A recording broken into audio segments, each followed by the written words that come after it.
You talk a lot about kind of woke ideology, and there's obviously a lot of pressure for people to comply with that. I'm just curious, there's people watching us now, again, that will be polarized, that will just say, James doesn't know what he's talking about, he's a racist, Brian has white privilege in this. Or then some other people will say, well, let me maybe engage with these guys and these arguments, and let me just see how I can test my own brain.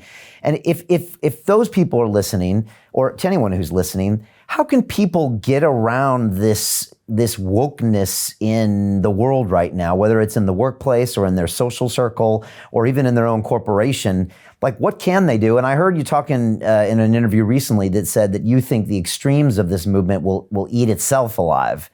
Well, what are your thoughts right now? They actually are eating themselves alive. I don't want to get lost in that and not give any practical advice. So let me give a little practical advice first. So it depends, of course, where you're encountering it, what you should do. But I have to actually admit that this is not a kind of a small change.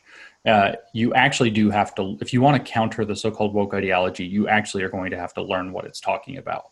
You are going to have to go engage with its terms. You're going to have to go engage with its tactics and figure out what those are so that you can spot them and start working out counters that apply in your specific arena.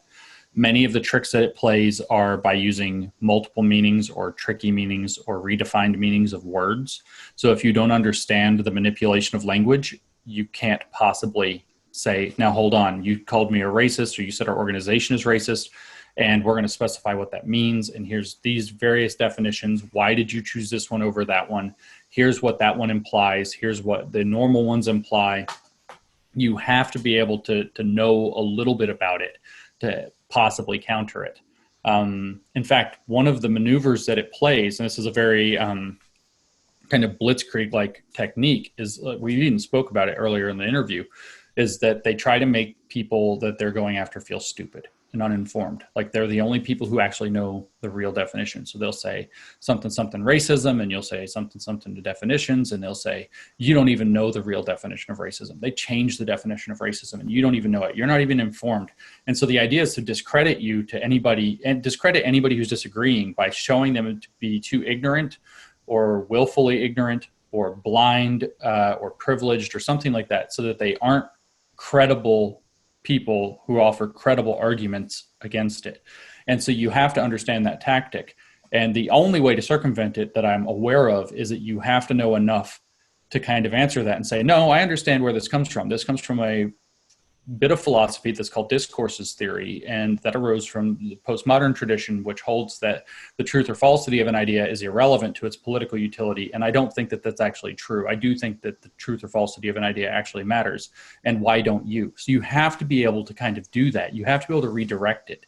You have to understand the words they're using and the way that they're using them, and then catch them on the spot by showing that you are actually informed, because the game they're playing is to make you look uninformed, whereas they're the only informed person who can be listened to. And it is a tactic and a game. The lucky thing is that their work is actually, for as complicated as the language and the jargon is, and as complicated as they try to present that it is, saying it's so sophisticated, there's so many dimensions to different kinds of identity, and they intersect in complicated ways. They say all this stuff.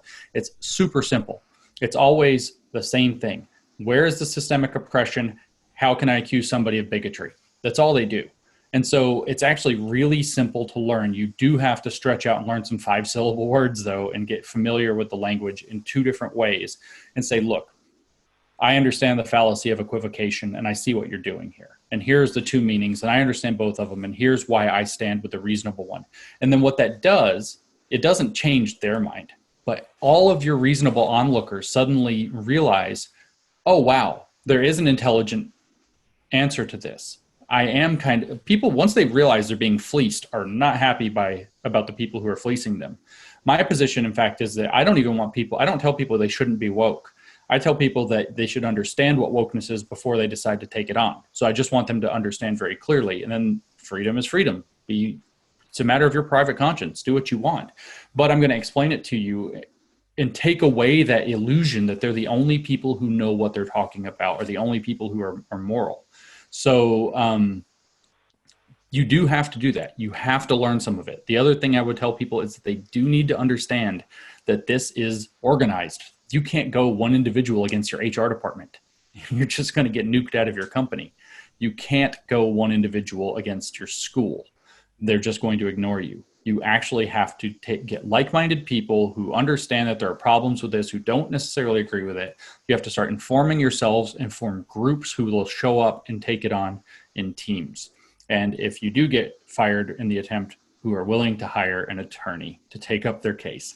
There has to be that kind of solid, organized, actionable pushback, or else it goes absolutely nowhere.